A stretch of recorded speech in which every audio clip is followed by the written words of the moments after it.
welcome. So this is a special edition. I typically publish on Friday, and I'm going to continue to do that. Magic topics, mentalism topics, but I wanted to do something special because something special happened to me this week. Somebody I know that I do business with, as I've mentioned before, I'm a human resource director. I've been a human resource director for 25 years. I've worked for Richcroft Incorporated in Hunt Valley. They're based in Hunt Valley, Maryland, but they have homes in 4 different counties. And I've been working with this company since 1994. I came aboard as their training director, as their human resource director, and as their fleet manager. At the time I started, I think we might have had 20 vehicles, maybe 20 vehicles, and now today, in 2019, we have over 75 vehicles in our fleet. So at some point, I needed some assistance with fleet management. And various people have called on me throughout the years, various people representing fleet management services. We opted as an agency to go with Enterprise Fleet Management. We did this, I'm thinking, at least 12 years ago. At least 12 years ago we went with this company. And Enterprise was fantastic from day one. We had a golf tournament, and that raised a significant amount of money for us every year. It was a charitable, non-profit golf tournament. And they pitched in the first couple of years they were with us, and they virtually ran that golf tournament for us. So they did a wonderful job. They make a contribution every year. But as a business relationship, they've been absolutely fantastic. I mean, imagine trying to manage 75 vehicles that are constantly on the road, and you're responsible for them.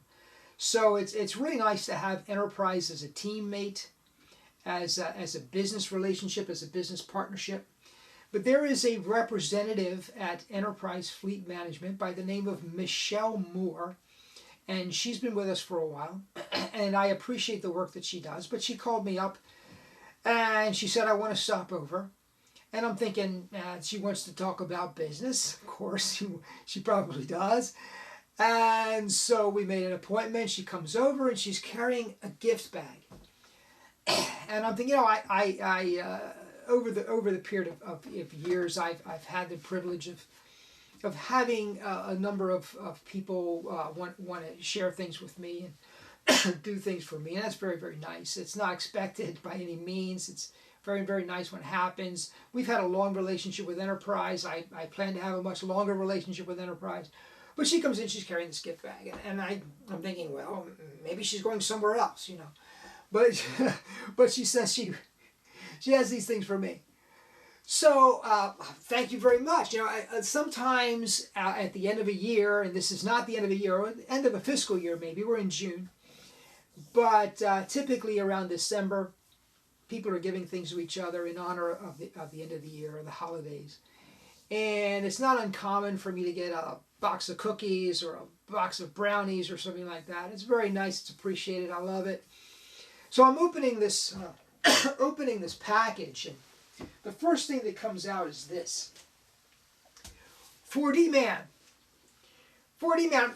What the, you know, I was surprised. I mean, this is a movie that I have enjoyed, and I've made reference to this film on this video series, on this channel.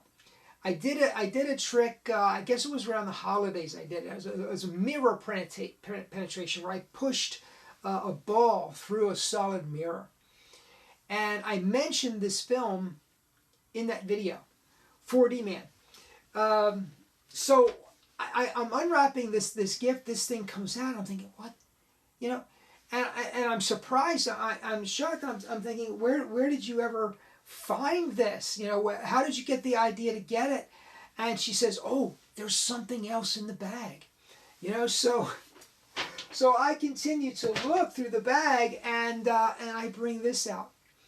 And it is a Blackstone mug.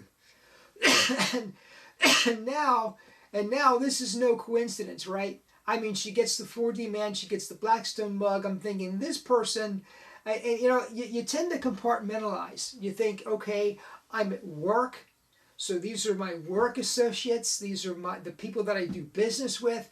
And when you see those people, say you're out at dinner, right, or you're going to a movie, and you're going into those, sometimes it's disorienting for me.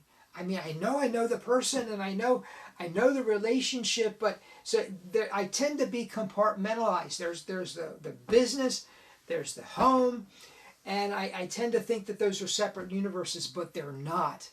So I look and I say, well, how did you do this? And she says, I watch your YouTube channel. Am I ever flattered that she does that? I mean, I really am. That she would take the time to watch the channel, that she would take the time to invest in something like that. It more than flattered me. It really did. And I have to tell you, if you are if you are interested in fleet management services, now I have a 75 vehicle fleet. If you have a fleet, and however small it might be, 20 vehicles, 50 vehicles, 300 vehicles, I want to recommend Enterprise Fleet Management to you. I'm going to put their link below. efleets.com is their link. efleets.com. As I mentioned, I've done business with them for well over 12 years. They have provided most of our vehicle acquisitions. We get a great rate on vehicle acquisitions. When it's time to cycle a vehicle out, they pick the vehicle up, they sell the vehicle, and they get us top dollar for the sale. In the meantime, they give us great statistics on our vehicles. They have a service whereby one of your vehicles goes into the shop needs to call this service. The service is mechanics, professional mechanics. They evaluate the service being requested. They contact you at a certain dollar limit. They'll contact you for counsel, and they save us a tremendous amount of money in vehicle maintenance. They give us a good statistics on the use of our vehicle. We very often we have annual meetings where we'll cycle vehicles in and out. We'll move vehicles around to get the most out of them, and they give us the statistics to help us to do that. So folks, if you're looking for a fleet management service, look at Enterprise Fleet Management. They're all over the country. Again, efleets.com is their link. The person who gave me this and who gave me this fantastic Blackstone mug, her name is Michelle Moore. If you are local to Baltimore, the Baltimore metropolitan Maryland area, and you're interested, let me put you in contact with Michelle Moore. She'll do a great job for you. Again, folks, I have asked for people to comment. I've asked for people to subscribe. This person did, and she took it a step further, and I am very grateful. And so that's why I am giving a special thank you and a special shout out to Enterprise Fleet Management. I want you to if you're interested in fleet management, look no further, folks. Now, having said that, I want to make a little bit of a magic segue here. We talked about the 4D Man. She didn't give me the DVD. I had the DVD. But this is it. The stars of the show are Robert Lansing, Lee Merriweather, and Patty Duke. So it's a really cool show. It was made in 1959. Let me read to you the description here. Two brothers, scientists Scott and Tony Nelson, develop an amplifier which enables a person to enter a fourth dimensional state, allowing him to pass through any object. Of course, there's a side effect. Isn't there always? Scott experiments on himself and discovers that each time he passes through something, he ages rapidly. Ooh. He begins killing people, sucking out their life energy and regaining his youth as a result. It falls to Tony and Scott's girlfriend Linda to try to put a stop to his murderous rampage. 1959. Cool movie. It really was. I loved it. I love classic horror. And this you could argue this is a classic 1959, the classic period 1930s, 1940s. We're talking about the universal classics here. But this is a good one, because in the great old horror films, they spend some time helping you to like and get to know the monster, so that there's a certain pathos about it. And this film certainly falls into that classic genre, in that you care about this person deeply, even though he's off his rocker. And many times that's the theme in these movies. You know, they experiment, they want to do something good, but it goes bad, and they're psychologically damaged as a result, and so they go on these rampages, and you know, it just never ends well for these poor people. But fantastic movie, don't miss it. By the way, Robert Lansing, one of my favorite actors of the 1950s, 60s, even 70s, fantastic guy. He was one of the guest stars on one of my favorite Star Trek episodes. Yeah, I'm a Star Trek fan too. It was, he played Gary Seven in an episode called Assignment Earth. One of the rare episodes in Star Trek where they travel back in time to Earth. Really, it's our time. So the Enterprise is traveling back, and they intercept this interstellar traveler, and they don't know what to make of him. They don't know if he has come to destroy history, or if he's come to save it. They don't know. And so they have to deal with this very mysterious, very incredible film presence Robert Lansing is. And so he was Gary Seven, Assignment Earth. Another actress who was also in Assignment Earth, Terry Garr. So it's a really cool episode. If you get a chance to take a look at that, do that. So that is The 4D Man.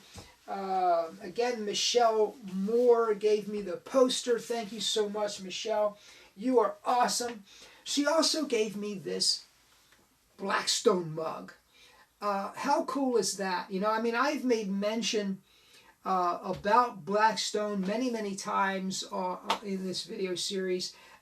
Blackstone, as you probably know, if you watch me regular, you know the significance of Blackstone to me. Blackstone was a golden era performer. In fact, he was one of the few that started in the classic age, in the golden age, and continued to work up into the 1950s. I think even the 1960s. So he probably had one of the longest running careers in history.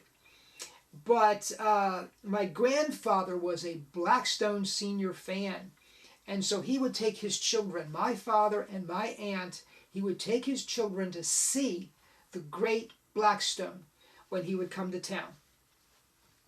And the performances influenced my father to the extent that growing up, I constantly heard about this wonder show that, of course, I could no longer see because Blackstone had long since retired. But it had a profound impact on me. And then later I would see the George Gobel show, and those were the influences that really started me on this path and in this passion. So Michelle Moore purchased the mug for me. It's going to sit back here from now on as a constant reminder of her generosity. I do want to say a few words about Blackstone, though. If you're interested in learning more about Blackstone, I would recommend this book to you. It is called Blackstone, A Magician's Life by Daniel Waldron. I absolutely loved it. I mean, this was a book that I literally could not put down. And you pick it up, and it's filled with illustrations and photographs, and it's just fantastic. Great detailed history of this wonderful, fabulous magician. Blackstone was born in 1885, and he crossed over in 1965. So he had a great long life. He was a contemporary of Howard Thurston. He was a contemporary of Harry Keller, a contemporary of Harry Houdini. So that's what I mean. He was one of the greats of the greats. He really was. He did the full evening show. He is most noted for his buzzsaw illusion. Among other illusions, the buzzsaw. Now, I think I've described this to you before, but you know, many magicians who do illusions we'll do a sawing in half illusion, and this goes back to P.T. Selbit. I'll probably do a presentation to you on the sawing in half illusion. It's something that I did a variation of it. I did the zigzag girl illusion, and in fact, that's my most viewed video. If you scroll down in my videos, you will find my zigzag girl illusion. I did it with Jill Kennard at Goucher College is where we filmed that. And I think it's got over 2,000 views, I think. I haven't checked it recently, but it's got a lot of views. And that particular version was invented by Robert Harbin. Robert Harbin wanted to do the seeing through the girl illusion, which is a great illusion. You see the head, you see the legs, but there's no middle. Fantastic. He wanted to do that in a club setting. In other words, he wanted to do it surrounded. And so he invented the zigzag girl illusion for that purpose. But a lot of magicians do a sawing in half, and they put their assistant in a box, and they saw the box in half, and then they separate the two halves. Great trick. The thin model sawing allows you to open the box on the side so you can see the arm, and you can see the leg, and the feet moves, and everything like that. It's really cool. Blackstone didn't do it that way. Blackstone would lay his assistant on a slab, on a wooden slab. He would put wood beneath of her, and then he would take this buzz saw, and the blade was, like this big. It was enormous. He'd take this buzz saw and plow the buzz saw through her. Sawdust would fly out. She would scream and pass out. It was quite a sensation. And he was noted for that illusion, the buzzsaw illusion. He was also noted for the vanishing bird cage. Now this was a cool illusion too. He would stand there on stage. He would have a bird cage about this size that he would hold in his hands. He would bring people up from the audience. They'd have a hold of his arms. Their hands would be on either side of the cage. And standing there in the middle of the stage with people surrounding him with their hands all over him and all over the cage, bam, just like that, that cage disappeared. Fantastic illusion. Another illusion that he's famous for is the floating light bulb illusion. Now, this is the one that captured my imagination as a child when my father would describe it to me.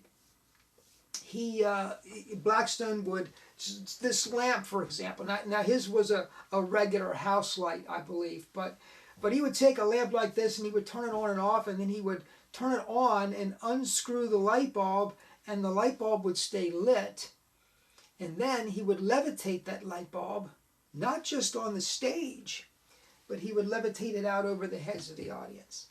My dad told me that it floated over his head lit. That is amazing. Another thing that Blackstone did that you may not know, Blackstone created a compound, if you will. Blackstone Island, I think is what it was called, in Cullen, Michigan. That's where he lived, and that's where he spent his summers. Now remember, back in the Golden Age, theaters were not air-conditioned. So very often in the summertime, the touring illusionists would go home. They would repair their props. They would create new illusions. They would revamp the show in what was called the off season. The off season was the summer months, June, July, August, when it was really hot and difficult to perform in theaters. So he would go back to Cullen, Michigan, and he would revamp his show, and then he'd bring it out in the next season. But while he was in Cullen, he developed a magic business called the Blackstone Magic Company. A lot of magicians do this. Denny Haney did it. They're successful in their performing career, and they decide that they want to go back and become dealers and become manufacturers and creative people creating props. And so he created the Blackstone Magic Company. He formed a partnership with a guy named Percy Abbott, who was an Australian performer.